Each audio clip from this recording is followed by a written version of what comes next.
저희가 이렇게 어떤 일을 결정할 때 한 번도 이렇게 갑작스럽게 일이 인 적이 없었는데 오늘 이렇게 하나님께서 예배당에서 예배드리고 이렇게 인도하신 것 같아요. 그래서 또 색다른 또 재미도 있고 감사하시고 우리가 이렇게 기도하면서 응답받는 게 그것이 결코 적은 일은 아니구나. 정말 하나님의 귀한 은혜구나. 라는 것을 깨닫게 됩니다. 그래서 우리가 늘 기도할 때 하나님이 주시는 것에 참 감사하고 또 하나님께서 인도하시는 것이 얼마나 귀한 것을 깨닫는 시간이 되기를 바랍니다. 제가 얼마 전에 이 야외 예배를 준비하면서 인터넷을 통해서 글을 하나 읽었는데 소개한다면 제목은 이겁니다. 이런 사람은 휴식이 필요하다. 근데 내용을 보면은 아름다운 음악을 들으면서도 소리만 들릴 뿐 마음에 감동이 흐르지 않는 사람, 환하게 웃고 있는 아기를 보고도 마음이 밝아지지 않는 사람, 식구들 얼굴을 마주 보고도 살짝 웃어주지 못하는 사람, 아침에 눈을 떴을 때 창문에 비치는 아침 햇살이 눈부시게 느껴지지 않는 사람, 오랜만에 걸려온 친구의 전화를 받고도 바쁘다는 말만 하고 끊는 사람은 지금 쉴 때이다 하는 그런 글을 읽은 적이 있는데 오늘 엘리야 선지자를 보면은 바로 그런 사람이 아닌가 제가 제 개인적으로 그렇게 생각을 해봤습니다. 왜냐하면 열왕기상 18장에 보면 엘리야 선지자는 바알과 아세라 선지자 850명과 함께 누가 정말 참 신인가에 대해서 영적 전쟁을 하고 그리고 승리를 냈습니다. 그래서 이제는 이스라엘 백성들을 하나님을 떠나게 하는 그런 방해하고 유혹하는 그런 이제 일들이 없어지고 점점 종교적으로 신앙적으로 점점 좋아지는 상황이 발전하고 있는 상황이었습니다. 그렇다면 그 다음날 아침에 일어나서 비춰지는 그 햇살을 보고 마음이 기뻐야 되는데 엘리야는 그러지 못했습니다. 오히려 열왕기상 19장 2절에 보면은 이세벨이 사신을 엘리야에게 보내어 이르되 내가 내일 이맘때에는 반드시 내 생명을 저 사람들 중 한 사람의 생명과 같게 하리라. 그렇게 하지 아니하면 신들이 내게 벌 위에 벌을 내리니 마땅하니라. 라는 이 협박에 그런 모든 것을 포기하고 도망자의 길로 들어섰습니다. 사실 엘리야가 바알과 아셀 선지자 850명을 죽인 것 그것은 굉장하지만 이것보다 더 크고 위대한 일이 무엇이냐면은 바로 열왕기상 18장 45절에 나오는 내용입니다. 조금 후에 구름과 바람이 일어나서 하늘이 캄캄해지며 큰 비가 내리는지라. 하나님께서는 이스라엘 백성들의 영적 타락으로 말미암아 3년 6개월 동안 비가 내리지 않아서 온 국토가 가뭄으로 고통을 받았습니다. 그때에 엘리야는 산꼭대기에 올라가서 하나님 앞에 간절히 기도했고 그래서 큰 비로 말미암아 이스라엘 백성들이 가뭄으로 고통하는 것을 일순간에 해결해 줬습니다. 그러니까 상황이 점점 좋아지고 있는 것입니다. 그럼에도 불구하고 이세벨 왕후가 내가 내일 너를 죽이지 않으면 내 신들이 나를 저주할 것이다 라는 이 한마디에 그는 도망자가 됐다는 것입니다. 근데 하나님께서는 이런 엘리야의 문제를 이미 알고 계셨습니다. 그래서 4절에 보면은 일어나서 먹어라 하고 엘리야를 위로해 주시는 모습을 봅니다. 이것을 통해서 우리는 또 힘을 얻고 위로를 받을 수 있습니다. 받을 위로에 대한 두 가지의 뜻을 한번 같이 나누면서 우리도 그런 삶을 살기를 원합니다. 첫 번째로는 하나님의 섭리를 우리는 따라야 됩니다. 창세기 2장 3절에 보면 하나님이 그 일곱째 날을 복되게 하사 거룩하게 하셨으니 이는 하나님이 그 창조하시며 만드시던 모든 일을 마치시고 그날에 안식하셨습니다. 하나님은 전능하신 분이어서 안식한다 또는 휴식한다 라는 말이 전혀 어울리지 않는 단어입니다.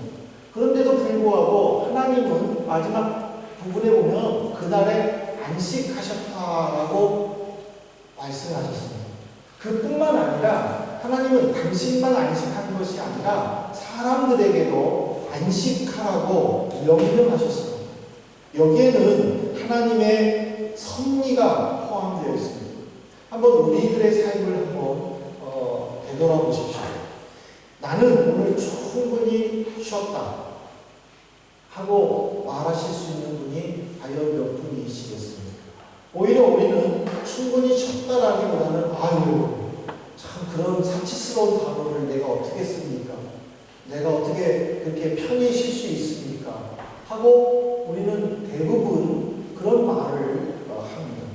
그렇다면 우리는 영적으로나 육체적으로 정신적으로 피로감이 심하다는 것을 우리 스스로가 인정하고 있다는 것밖에 되지 않을 것입니다. 왜냐하면 우리는 휴식을 단순히 몸과 마음을 푹 쉬게 하는 상태로만 알고 있지만은 진정한 휴식의 개념이 무엇인가를 하나님은 우리에게 가르쳐 주시기 위해서 창세기 2장 3절에 보면은 안식을 취하셨다라고 말씀을 하셨습니다. 그러면 우리는 하나님이 원하는 그 휴식의 개념을 우리가 안다면은 우리의 생각과 우리의 마음도 달라진 것은 분명합니다. 그러면 하나님이 말씀하시는 이 안식, 휴식의 개념이 무엇인가? 이 성경 사전에 보면요, 이 안식에 대해서 일에 대한 의미를 깨닫고 그 일을 즐거워하는 것이며 일정한 기간을 때려서 쉬는 것이다 하고 되어 있습니다. 이게 무슨 말이냐면 내가 하는 일의 일 자체를 스트레스 받지 않는 거예요. 그 일에 대해서 즐거워하고 그 일을 할 수 있는 것에 대해서 감사하면서 스트레스가 전혀 없는 상태 속에서 한 부분을, 한 기간을 떼어서 그냥 푹 쉬는 것. 그것이 하나님이 원하시는 안식이라는 거예요. 근데 우리 대부분은 그 일에 대한 즐거움보다는 또 그 일을 내가 하고 있다는 것에 대한 감사보다는 그 일을 굉장히 힘들어하고 그러므로 말미암아 스트레스를 스스로 받고 있는 경우가 종종 있다는 것입니다. 한번 보세요. 하나님께서는 이스라엘의 모든 남자들에게 1년에 3번 그 절기만큼만은 무슨 일이 있어도 하나님의 성전에 올라와서 일주일 동안 지키도록 명령을 했습니다. 근데 그 절기가 전부 다 보면은요, 밀추수, 보리추수, 그리고 각종 모든 열매들을 다 추수하는 기간입니다. 저는 이 농사를 한 번도 안 지어봐서 저는 잘 모르겠습니다. 여러분들도 아마 그럴 것 같은데, 이 농사들에 있어서 농사 짓는 것도 힘들고 어렵지만은 그러나 그 추수하는 것도 굉장히 힘들고 어렵습니다. 그러면 하나님께서는 추수하는 농부들에게 너희들 참 고생 많았구나, 힘들었구나, 좀 푹 쉬어라 하고 이야기해 주면 좋지 않습니까? 왜? 사랑의 하나님입니다. 그런데 하나님은 추수를 끝나자마자 예루살렘으로 올라오라고 했어요. 그러니까는 지금 브레멘에 있다면은 미련에 있는 사람도 예루살렘 브레멘으로 올라와요. 저 북쪽에 있는 킬에 있는 사람도 브레멘으로 내려와요. 저 서쪽에 있는 아케네스도 브레멘으로 와요.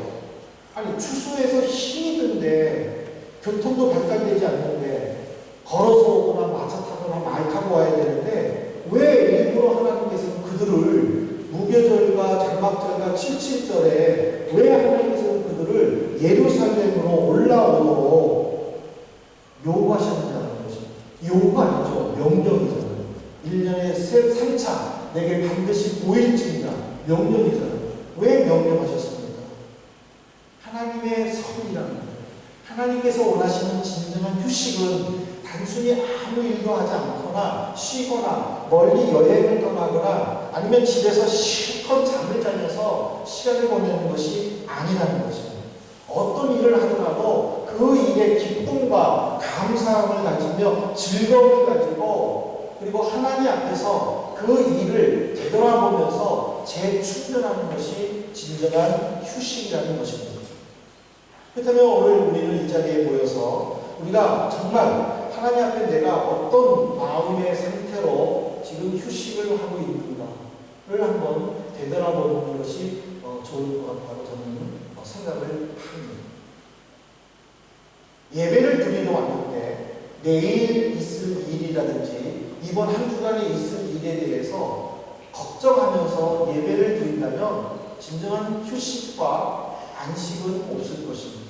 그러나 마태복음 6장 34절에 있는 말씀처럼 내일 일은 내일이 염려하도록 내버려 두라라는 이 그 주님의 말씀에 온전히 순종하고 오늘 지금 내가 드려지는 이 예배의 시간에 하나님이 주시는 위로와 하나님이 주시는 안식을 사모하면서 예배에 집중한다면 하나님은 우리에게 기쁨을 주실 것이고 우리에게 평안을 허락해 주실 줄로 믿습니다. 그러므로 우리는 이 시간 드려지는 이 예배를 통해서 하나님이 주시는 감사와 또 기쁨을 그리고 회복을 맛보는 복된 시간이 되기를 진심으로 소망합니다. 두 번째로 우리는 이 안식이라는 개념을 통해서 하나님을 신뢰함을 배워야 합니다. 빌립보서 4장 7절의 말씀을 보십시오. 그리하면 모든 지각에 뛰어난 하나님의 평강이 그리스도 예수 안에서 너희 마음과 생각을 지키시리라. 지금 바울 사도는 자신의 경험을 통해서 얻은 진리를 빌립보 교회 성도들에게 편지를 써서 가르쳐주는 내용입니다. 이 내용을 보면요, 어디서 안식을 얻을 수 있는지 그거를 지금 제시해주고 있습니다. 사람들은 여러 가지 문제로 스트레스를 받습니다. 그것은 뭐냐면 그 닥친 문제를 내 스스로 해결하려고 하기 때문입니다. 근데 반대로 어머니 품에 안겨있는 아기를 보면요 스트레스를 거의 받지 않습니다. 왜냐하면 모든 것을 다 어머니로부터 공급받기 때문입니다. 성경을 보면은 심각하게 스트레스를 받아가지고 하나님과 예수님을 원망하는 대표적인 인물이 신약과 구약에 나옵니다. 먼저 엘리야를 보십시오. 열왕기상 19장 4절에 보면요, 그는 도망가다가 지쳐가지고 로뎀나무 아래 앉아 있으면서 하나님을 향하여 어떻게 원망하냐면 자기가 죽기를 원하여 이르되 여호와여 넉넉하오니 지금 내 생명을 거두시옵소서. 나는 내 조상들보다 낫지 못하니이다. 지금 자기는 죽기를 지금 하나님께 기도하는 거예요. 얼마나 스트레스가 극에 달았으면 죽을까를 생각해 볼 수 있잖아요. 그러면 지금 하나님께 기도하는 거예요. 하나님, 나 죽여주십시오. 그렇게 큰 엄청난 기적을 체험하고 그런 기적 속에서 하나님의 이 살아계심을 분명히 알고 있는 그조차도 스트레스로 인하여 하나님 앞에 원망했다는 것입니다. 어떻게 신앙이 이렇게 한순간에 바뀔 수 있겠습니까? 또 오빠 나사로와 동생 마리아와 함께 살고 있는 마르다를 신약성경에서 한번 보십시오. 마르다는 자기가 살고 있는 동네에 예수님이 지나간다는 소식을 들었습니다. 그는 예수님을 초대해서 대접하고 싶었습니다. 그래서 예수님께 자기 집에 와달라고 했고 예수님과 열두 제자들은 마르다의 집에 가 있었습니다. 음식을 만드는 동안 예수님은 주변 사람들과 말씀으로 교제 나누면서 음식이 나오기를 기다렸습니다. 근데 마르다는 여기저기 뛰어다니면서 바쁘게 음식을 만들다 보니까는 자기도 모르게 스트레스가 생겼습니다. 그런데 예수님과 함께 있는 사람들 중에 얼굴을 보니까 자기 여동생 마리아가 있었습니다. 그래서 그는 너무 화가 났습니다. 짜증이 났습니다. 그래서 그는 예수님께 어떻게 이야기를 했느냐면은 누가복음 10장 40절에 보면은 예수께 나아가 이르되 주여 내 동생이 나 혼자 일하게 두는 것을 생각하지 아니하시느냐 했다. 그를 명하사 나를 도와주라 하소서. 그는 처음에 기쁨으로 감당했습니다. 야, 내가 예수님께 대접하는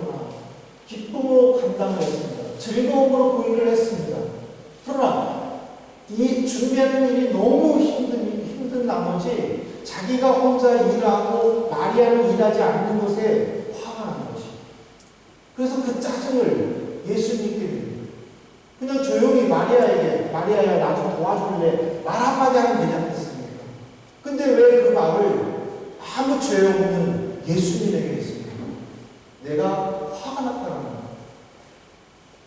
그래서 그 화를 예수님께 돌리는 것입니다. 엘리야를 보십시오. 하나님은 그의 기도를 응답해 주셨습니다. 불로 응답해 주셔서 누가지 참신인간을 친히 증명해 주셨습니다. 비가 내리지 않는 것을 보고 엘리야가 기도했을 때에 엘리야의 기도를 하나님은 응답해 주셨습니다. 하나님은 엘리야의 기도에 응답한 죄밖에는 없습니다. 근데 어떻게 엘리야는 하나님께 나를 죽여달라고 원망할 수 있겠습니까? 이것이 바로 일에 대한 즐거움, 그 일에 대한 의미를 모르고 그 일로 인하여 상처받은 사람의 모습이라는 것입니다. 그런데 이와 반대되는 사람이 있습니다. 바울 사도입니다. 바울 사도는 예수 그리스도를 전파했습니다. 그는 그로 말미암아 옥에 갇히기도 했고 매를 맞기도 했고 돌에 맞아 기절하기도 하고 많은 어려움과 아픔을 당했습니다. 그는 심적 육체적 고통이 심했지만 예수님을 원망하지 않았습니다. 빌립보서 3장 1절에 보십시오. 끝으로 나의 형제들아 주 안에서 기뻐하라. 너희에게 같은 말 쓰는 것이 내게는 수고로움이 없고 너희에게는 안전하니라. 빌립보 교회 성도들에게 서신서를 보내면서 바울 사도는 기쁨을 강조했습니다. 그가 여기저기 다니면서 복음을 전파했는데 왜 아픔이 없었겠습니까? 왜 고통이 없었겠습니까? 그럼에도 불구하고 그는 하나님의 섭리를 깨달았습니다. 하나님의 섭리를 깨닫게 되니까 하나님을 신뢰할 수 있었고 하나님을 신뢰하니까 그는 어려움이 있고 아픔이 있어도 기쁨이 있었다는 것입니다. 그리고 그 비결을 지금 빌립보 교회 성도들에게 가르쳐주면서 여러분들도 이런 삶을 살기 바랍니다 하고 권면했다는 사실입니다. 무엇이 진정한 휴식이고 무엇이 안식이라고 생각하십니까? 우리는 각자의 다양한 경험과 안식과 휴식이 있을 수 있지만 오늘 바울 사도가 우리에게 하나님을 신뢰하는 것만이 진정한 안식이고 휴식이라는 이 말씀을 우리 모두 인정하고 마음으로 받아들일 수 있기를 주님의 이름으로 부탁합니다. 물고기는 물을 떠나서 살 수 없습니다. 성도들은 주님의 품을 떠나서 살 수 없습니다. 이 의미는 주님 외에는 기쁨과 평안이 없다는 것입니다. 살아가면서 매월마다 만나는 다양한 어려움들과 아픔들이 있지 않습니까? 그것들을 내가 얼마만큼 하나님을 신뢰하면서 그 안에서 행복과 평안을 누리느냐, 그것이 중요하다는 사실입니다. 이제 말씀을 맺겠습니다. 몸과 마음이 지치기 쉬운 여름입니다. 특히 올여름은 지금 굉장히 다른 해보다도 시원한 것 같습니다. 그렇다고 안 지칠 수 있느냐? 그것은 아니라는 것입니다. 왜냐하면 날씨와 기온에 따라서 우리의 감정이 좌우되는 것이 아니기 때문입니다. 아무리 쉬운 일이라 하더라도 그 일에 임하는 자세가 나에게 어떤 문제가 있다면 다른 사람들이 보면 쉬워 보이고 편해 보이더라도 그에게는 엄청난 어려움과 아픔이 될 수 있습니다. 내가 얼마나 그 일에 자유로우며 그리고 기쁨과 즐거움으로 임하느냐, 그 자세일 것입니다. 오늘 이 한 주간 우리가 하나님 안에서 안식을 누리면서 그 하나님이 내게 주시는 일에 대해서 자유를 누리고 그 일에 대해서 기쁨으로 또 이 일을 내가 할 수 있다는 것에 대해서 감사함을 누리면서 평안과 안식을 누릴 수 있기를 진심으로 소망합니다. 그렇다면 그 일이 너무나도 산더미 같다 할지라도 내게는 즐거움, 다른 사람들이 볼 때는 아이고 저거를 어떻게 다 감당할까 걱정할 수 있지만은 내게는 기쁨이 될 수 있다는 사실입니다. 몸과 마음이 지치면은 손가락 하나 까딱하기 싫어하는 것이 우리의 모습 아닙니까? 하지만 성령이 우리의 마음을 만져주시면 그 만져주심으로 말미암아 우리는 회복할 수 있고 그 일을 통해서 우리는 기쁨을 누릴 수 있습니다. 천사는 지쳐있는 엘리야를 깨웠습니다. 일어나서 먹어라 하고 친히 음식을 준비해 줬습니다. 선생님을 일러서 실망에 빠진 제자들이 바다에 가서 딱 고기를 잡았을 때에 예수님은 해변가에 불을 피워주셨습니다. 그리고 제자들에게 말했습니다. 지금 막 잡아온 생선을 가져와. 내가 구워서 너희들과 함께 먹자 하면서 예수님은 제자들과 함께 음식을 먹으면서 그들에게 힘과 용기를 주셨습니다. 이 시간 우리도 그런 은혜를 누릴 수 있기를 바랍니다. 예배를 통해서 영의 양식을 받고 또 하나님께서 우리들 각자의 환경을 통해서 필요한 음식들을 준비해서 함께 나누도록 하는 이 육의 양식의 교제를 통해서 정말 새로운 희망과 소망을 가질 수 있기를 바랍니다. 오늘 예배 후에 비록 우리가 예배당에서 또 친교실에서 교제를 나누지만은 정말 작년에 야외에서 드렸던 그 시간보다도 더 기쁘고 더 행복한 시간이 되기를 바랍니다. 그리고 정말 새로 힘을 얻고 서로를 격려할 수 있고 또 이 한 주간이 주님이 주시는 은혜 속에서 승리하는 그리고 어떤 일이라도 넉넉히 감당하여 마음의 기쁨과 평안을 맛보는 그런 체험하는 귀한 한 주간이 되기를 우리 주님의 이름으로 축복합니다. 이 시간 우리 잠시 기도하십시다. 하나님 내 마음을 어루만져 주십시오. 엘리야를 어루만져 주십시오. 또 제자들을 어루만져 주십시오. 나를 어루만져 주십시오. 그리고 이 한 주간 동안 내가 할 일들이 있습니다. 그 일들을 잘 감당하게 해 주십시오. 또 그 문제를 놓고 또 여러분의 각자 개인의 또 간절한 문제를 놓고 잠시 기도하도록 하겠습니다. 기도하시겠습니다.